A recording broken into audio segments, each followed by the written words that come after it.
Friends, welcome back to your study with smart brain. Friends, तो चलिए आज की इस वीडियो में हम लोग देखेंगे आधुनिक भारत का इतिहास, मॉडर्न हिस्ट्री।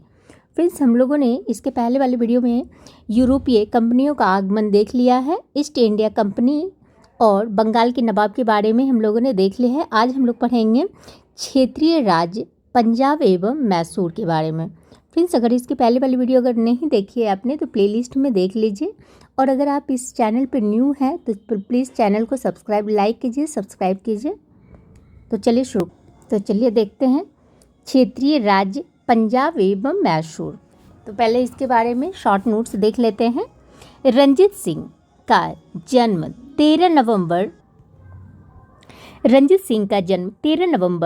1780 को सुकरचकिया मिशन के मुखिया महासिंह के घर में हुआ था। महाराजा रंजीत सिंह और अंग्रेजों के बीच 25 अप्रैल 1809 को अमृतसर की संधि हुई। उसने 1818 ईस्वी में मुल्तान 1819 ईस्वी में कश्मीर और 1834 ईस्वी में पेशवा को जीत लिया। 1790 ईस्वी में अफगानिस्तान के शासक जमान शाह ने पंजाब पर आक्रमण किया। वापस जाते समय उसकी तोपें चिनाब नदी में गिर गई। रंजीत सिंह ने उन्हें निकलवाकर वापस भिजवा दिया। उस सेवा के बदले जमान शाह ने उसे लाहौर पर अधिकार करने की अनुमति दे दी। 1799 ईस्वी में रंजीत सिंह ने तत्काल लाहौर पर अधिकार कर लिया तथा उसे अपनी राजधानी बनाया। जमान शाह ने उन्हें राजा की उपाधि दी और लाहौर का अपना सूबेदार मान लिया। उसने 1805 ईस्वी में अमृतसर को भी भंगी मिशन से छीन लिया। तत्पश्चात पंजाब की राजनैतिक राजधानी लाहौर और धार्मिक राजधानी अमृतसर दोनों ही उसके अधीन आ गई। रंजीत सिंह एक योग्य शासक था। उन्होंने कहा था, ईश्वर की इच्छा थी कि मैं सब धर्मों को एक निगाह से देखूं, इसलिए उसने दूसरी आँखों की भी रोशनी ले ली। अफगान अमीर शाह शुजा ने रंजीत सिंह को कोहिनूर हीरा प्रदान किया। 1839 ईस्वी में रंजीत सिंह की मृत्यु के बाद उनका पुत्र खड़ग सिंह सिंहासन पर बैठा। इसे अफीम खाने की आदत थी। इसके शासनकाल के दौरान शीघ्र ही दरबार में दो विरोधी दलों संधा बालिया और सरदार चैत सिंह, अतर सिंह, लहना सिंह तथा उसके भतीजे अजीत सिंह और डोगरा बंधुओं ध्यान सिंह, गुलाब सिंह और सुचेत सिंह की प्रतिद्वंद्विता के कारण पंजाब में अराजकता फैल गई। चिलियावाला का युद्ध 13 जनवरी 1849 को लड़ा गया। इस युद्ध में अंग्रेजी सेना का नेतृत्व लॉर्ड गफ ने किया तथा सिख सेना शेर सिंह के नेतृत्व में लड़ी। यह युद्ध अनिर्णायक समाप्त हुआ।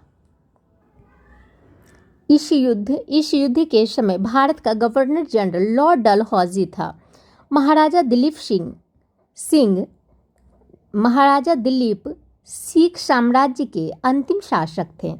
उन्होंने 1843 से लेकर 1849 ईस्वी तक शासन किया। दिलीप सिंह ने सिख धर्म छोड़कर ईसाई धर्म को अपनाया था।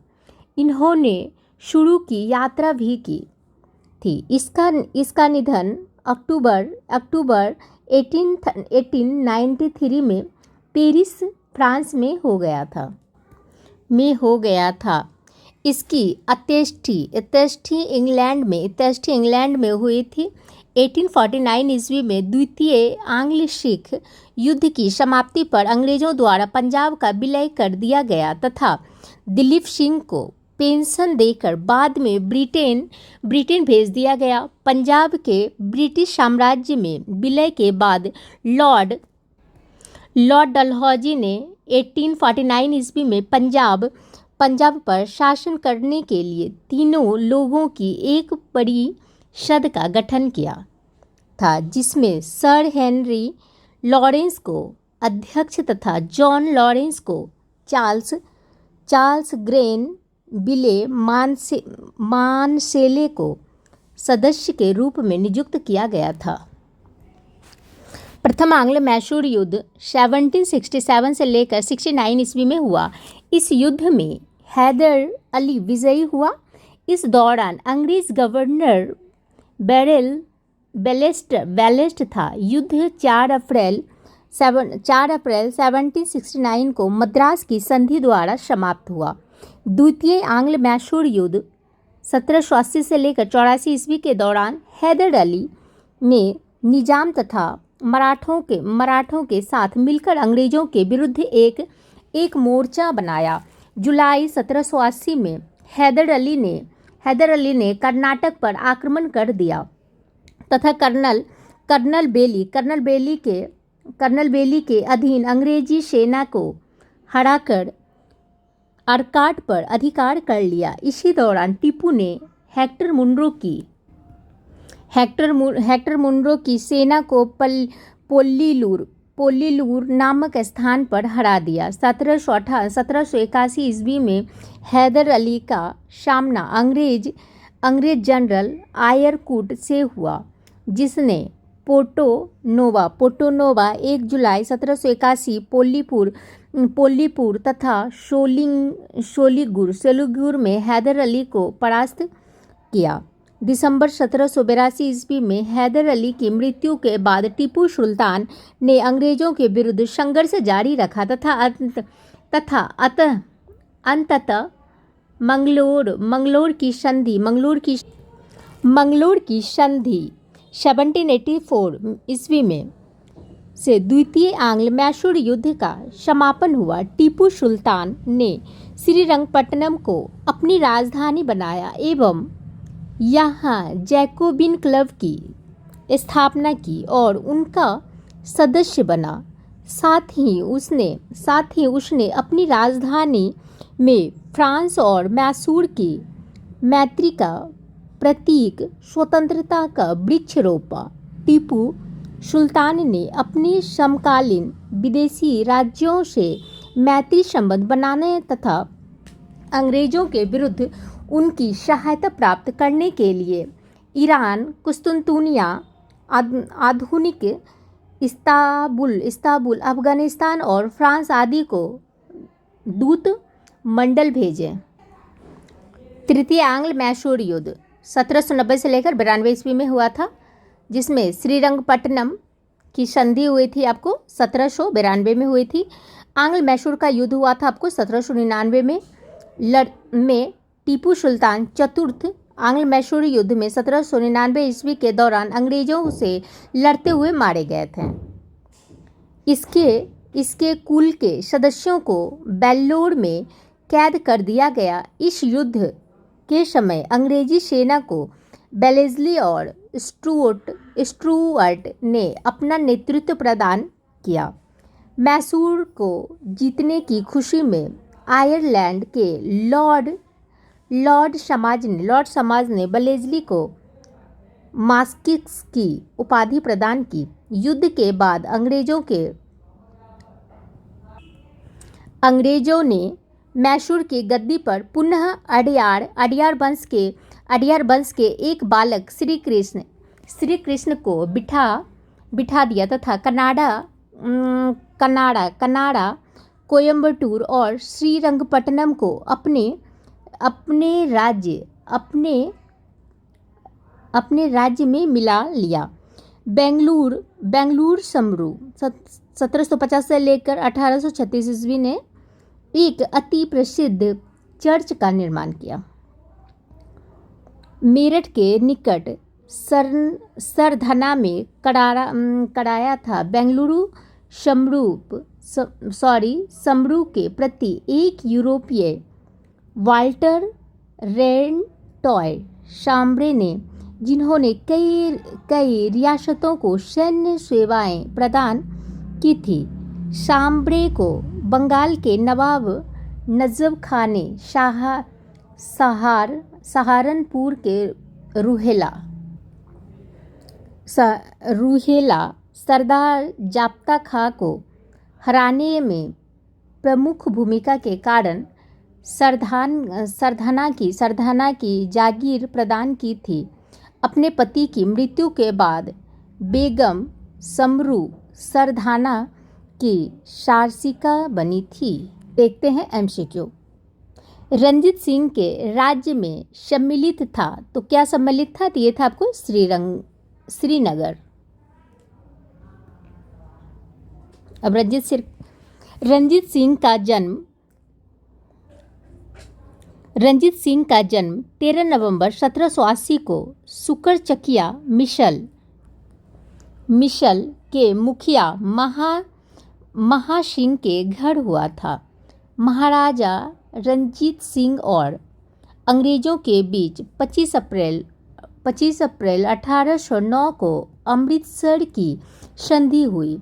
संधि का तात्कालिक प्रभाव यह हुआ कि रंजीत सिंह का सतलज पार के सिख राजाओं के ऊपर प्रभुत्व जमाने का स्वप्न टूट गया, परंतु दूसरी ओर जैसा कनिघन ने कहा कि रंजीत सिंह को पश्चिम दिशा में प्रस्ताव करने की खुली छूट मिल गई। उसने 1818 ईस्वी में मुल्तान, 1819 ईस्वी में कश्मीर और 1834 ईस्वी में पेशावर को जीत लिया। इस प्रकार प्रश्नगत विकल्पों में श्रीनगर रंजीत सिंह के राज्य में सम्मिलित था। रंजीत सिंह किस मिसल से संबंधित था? तो ये थे आपको शुकरचकिया। महाराजा रंजीत सिंह के राज्य की राजधानी थी, तो कहाँ थी राज्य की राजधानी बताइए? तो ये हो गया आपको लाहौर। 1798 ईस्वी में अफगानिस्तान के शासक जमाल शाह ने पंजाब पर आक्रमण किया। वापस जाते समय उसकी तोपें चिनाब नदी में गिर गई। रंजीत सिंह ने उन्हें निकलवाकर वापस भिजवा दिया। उस सेवा के बदले जमाल शाह ने उसे लाहौर पर अधिकार करने की अनुमति दे दी। 1799 ईस्वी में रंजीत सिंह ने तत्काल लाहौर पर अधिकार कर लिया तथा उसे अपनी राजधानी बनाया। राजा रंजीत सिंह ने किस स्थान पर अदालत आला की स्थापना की? तो ये किए कहाँ पे किए हैं? तो ये किए हैं आपको लाहौर में। रंजीत सिंह ने सुप्रसिद्ध कोहिनूर हीरा प्राप्त किया था। तो ये कहाँ से किया था? तो ये किया था आपको शाह शुजा से प्राप्त किया था। अब उसके बारे में देख लेते हैं। जवाब अहमद शाह अब्दाली के साम्राज्य का भाग था, परंतु 1773 ईस्वी में उसकी मृत्यु के पश्चात मुल्तान, कश्मीर इत्यादि कुछ छोटे छोटे भागों को छोड़कर शेष पर सिख मिसलों का अधिकार हो गया। उधर अफगानों के आंतरिक झगड़ों के कारण रंजीत सिंह को अपनी स्थिति दृढ़ करने का अवसर मिल गया। 1800 ईस्वी में अहमद शाह अब्दाली का पौत्र शाह शुजा काबुल की गद्दी पर बैठा, परंतु उसके भाई शाह महमूद ने शक्तिशाली बरकजई सरदारों फतह खां और दोस्त मोहम्मद की सहायता से उसे 1809 ईस्वी में विस्थापित कर दिया तथा स्वयं कश्मीर और पेशावर पर अधिकार कर लिया। इसी अवसर पर शाह शुजा ने काबुल का राज्य प्राप्त करने के लिए रंजीत सिंह से सहायता मांगी और उन्हें कोह-ए-नूर हीरा भेंट दिया। नेक्स्ट, निम्नलिखित में से किसने कहा था ईश्वर का इच्छा है कि मैं सब धर्मों को एक निगाह से देखूं, इसलिए उसने दूसरी आंखों की भी रोशनी ले ली थी। ये कहा था आपको महाराजा रंजीत सिंह ने कहा था। रंजीत सिंह का जन्म 13 नवंबर 1780 को सुकुरचकिया मिशन के मुखिया महासिंह के घर में हुआ था। वह 12 वर्ष के ही थे कि उनके पिता का स्वर्गवास हो गया। 1792 से लेकर 1797 ईस्वी तक एक प्रतिशासन परिषद जिसमें इनकी माता सास और दीवान लखपत रॉय थे ने शासन कार्य चलाया। 1797 ईस्वी में उन्होंने समस्त कार्यभार स्वयं संभाल लिया। रंजीत सिंह ने लाहौर पर 1799 ईस्वी में, अमृतसर पर 1805 ईस्वी में तथा फरीदकोट, मालेर कोटला और अम्बाला पर 1808 ईस्वी में विजय प्राप्त की। रंजीत सिंह एक योग्य शासक थे। उन्होंने कहा था, ईश्वर की इच्छा थी कि मैं सब धर्मों को एक निगाह से देखूं, इसलिए उसने दूसरी आंख की रोशनी ले ली। महाराजा रंजीत सिंह के उत्तराधिकारी थे। कौन थे? ये थे आपको खड़ग सिंह। सिख धर्म का अंतिम राजा कौन था? तो ये थे आपको दिलीप सिंह। महाराजा दिलीप सिंह साम्राज्य के अंतिम शासक थे। उन्होंने 1843 से लेकर 1849 ईस्वी तक शासन किया था। पंजाब के पूर्व महाराजा दिलीप सिंह के विषय में निम्नलिखित में से कौन एक कथन सत्य है? 23 अक्टूबर 1893 ईस्वी को उनका निधन पेरिस में हुआ। नासिक में उनकी अंत्येष्टि हुई। उन्होंने कभी भी सिख धर्म नहीं छोड़ा था। वह कभी भी रूस नहीं गए थे। तो ये हो जाएगा आपको ए। 23 अक्टूबर 1893 को उनका निधन पेरिस में हुआ। तो देख लेते हैं। पंजाब के पूर्व महाराजा दिलीप सिंह का निधन 22 या कुछ स्रोतों अनुसार 30 अक्टूबर 1893 को पेरिस, फ्रांस में हो गया था। शेष सभी कथन असत्य हैं। नेक्स्ट, सिख साम्राज्य का अंतिम शासक था। ये थे आपको दिलीप सिंह थे। अब इसके बारे में देख लेते हैं। पंजाब के सिख साम्राज्य के अंतिम शासक दिलीप सिंह थे, जो कि 1849 ईस्वी में द्वितीय आंग्ल सिख युद्ध की समाप्ति पर अंग्रेजों द्वारा पंजाब का विलय कर लिया गया तथा दिलीप सिंह को पेंशन देकर बाद में ब्रिटेन भेज दिया गया। पंजाब के विलय के पश्चात पंजाब पर शासन करने के लिए निम्नलिखित में से कौन तीन की परिषद का सदस्य नहीं था? तो ये थे आपको एच.एम. इलियट और रॉबर्ट मॉन्टगोमरी। प्रथम आंग्ल मैसूर युद्ध 1766 से लेकर 69 में कौन विजयी हुए? ये हुए थे आपको हैदर अली। प्रथम आंग्ल मैसूर युद्ध 1767 से लेकर 69 ईस्वी में अंग्रेजों और हैदर अली के मध्य हुआ था। निजाम मराठे एवं अंग्रेज हैदर के विरुद्ध एक त्रिगुट संधि में सम्मिलित हुए। हैदर ने अपनी कूटनीति सूझबूझ से इस त्रिगुट को भंग करने का प्रयास किया। उसने मराठों को धन देकर और निजाम को प्रदेश का प्रलोभन देकर अपनी ओर मिला लिया और फिर कर्नाटक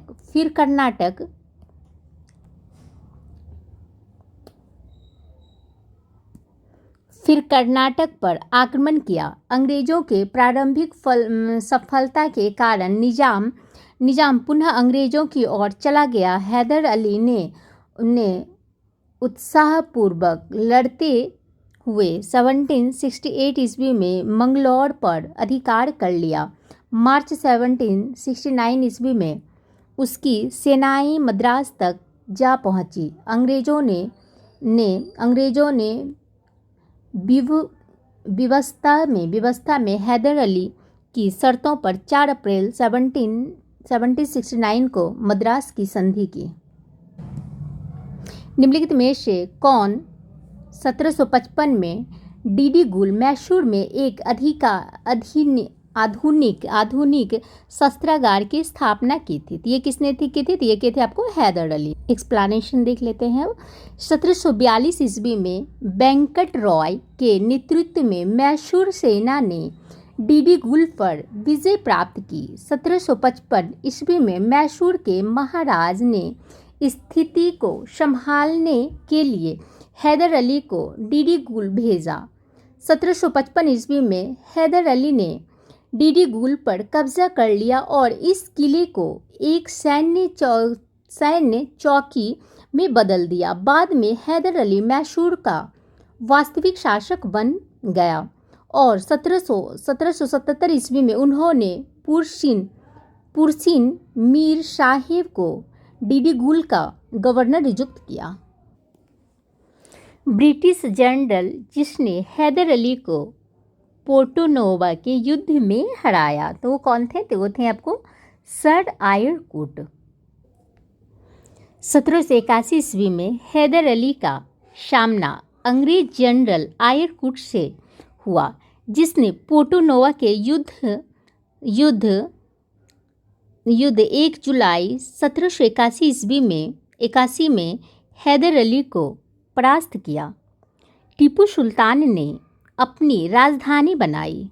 कहाँ? तो ये बनाई आपको श्रीरंगपट्टनम में। टीपू सुल्तान ने श्रीरंगपट्टनम को अपनी राजधानी बनाया एवं यहाँ जैकोबिन क्लब की स्थापना की और उनका सदस्य बना। निम्नलिखित भारतीय शासकों में से कौन था जिसने विदेशों में आधुनिक पद्धति से दूतावास स्थापित किए थे? तो ये थे आपको टीपू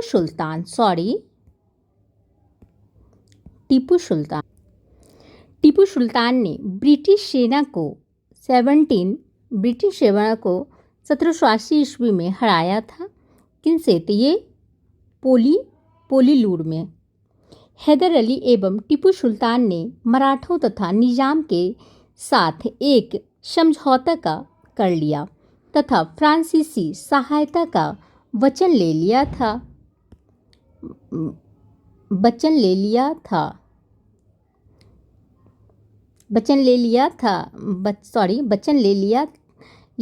तथा कर्नाटक पर जुलाई 1780 में आक्रमण करके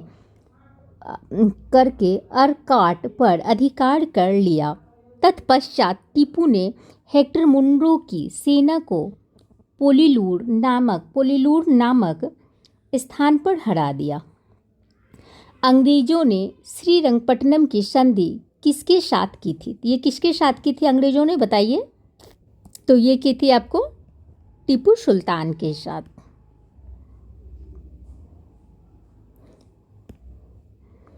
तृतीय आंग्ल मैसूर युद्ध 1790 से लेकर 92 ईस्वी का अवसान श्रीरंगपट्टनम की संधि मार्च 1792 द्वारा हुआ।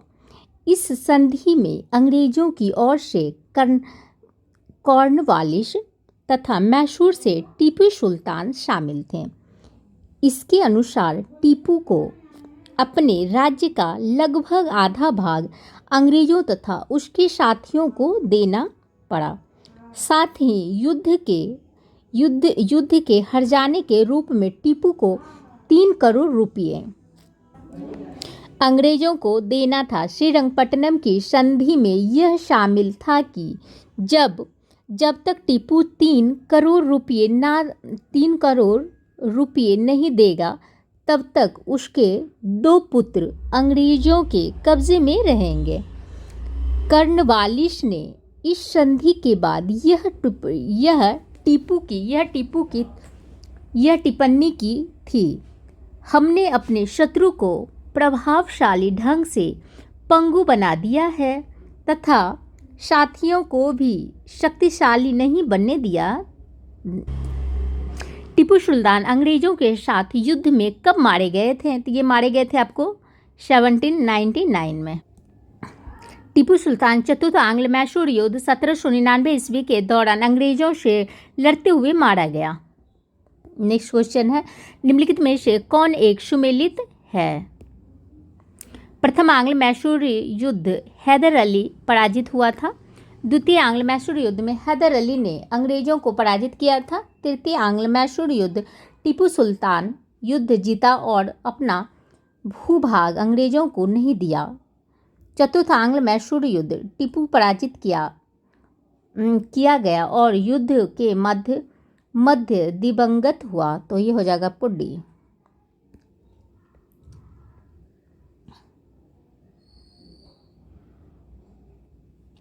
प्रथम आंग्ल मैसूर युद्ध 1769 से लेकर 69 ईस्वी में हुआ। इस दौरान अंग्रेज गवर्नर बेलिस्ट था। युद्ध 4 अप्रैल 1769 को सम्राट की संधि द्वारा समाप्त हुआ। द्वितीय आंग्ल मैसूर युद्ध 1700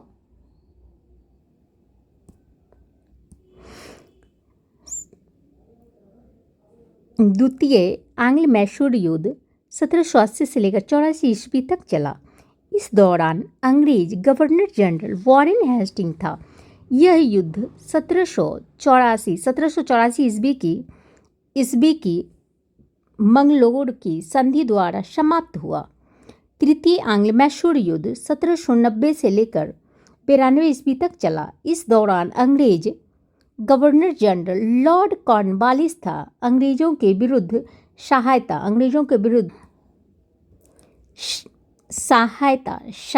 के लिए टीपू सुल्तान ने तुर्की से सहायता प्राप्त करने का प्रयत्न किया। 1784 से लेकर 85 में उसने एक दूत कुस्तुनतुनिया भेजा और 1787 ईस्वी में टीपू ने एक दूत मंडल फ्रांस भी भेजा। यह युद्ध 1792 ईस्वी की श्रीरंगपट्टनम की संधि द्वारा समाप्त हुआ। चतुर्थ आंग्ल मैसूर युद्ध 1799 ईस्वी में हुआ। इस दौरान अंग्रेज गवर्नर जनरल लॉर्ड वेलेस्ली था। 4 मई 1799 को अंग्रेजी सेना ने श्रीरंगपट्टनम का दुर्ग जीत लिया और टीपू ने लड़ते वीरगति पाई। टीपू के कुल के सदस्यों को वेल्लोर में कैद कर लिया गया। सूची 1 और सूची 2 से सुमेलित कीजिए। इलाहाबाद की संधि। तो इलाहाबाद की संधि कहाँ हुई थी? इलाहाबाद की हुई थी आपको इलाहाबाद की संधि हुई थी आपको 1765 में। 1765 में हुई थी। मंगलोर की संधि किसके साथ हुई थी? तो ये हो जाएगा आपको मंगलोर की संधि। तो यहाँ पे देख लेते हैं। इलाहाबाद की संधि हुई थी आपको 1765 में। मंगलोर की संधि हुई थी 1784 में और सलाई की संधि हुई थी 1782 में। और मद्रास की संधि हुई थी 1769 में। सेंसर हो जाएगा आपको सी। बेगम शमरू ने एक अति प्रसिद्ध चर्च का निर्माण करवाया। तो कब करवाया था? तो ये क्या था आपको? सरधना में। बेगम शमरू 1750 से लेकर 1836 ने एक अति प्रसिद्ध चर्च का निर्माण मेरठ के निकट सरधना में करवाया था। निम्न कथन में से कौन सा एक सही नहीं है इसमें से?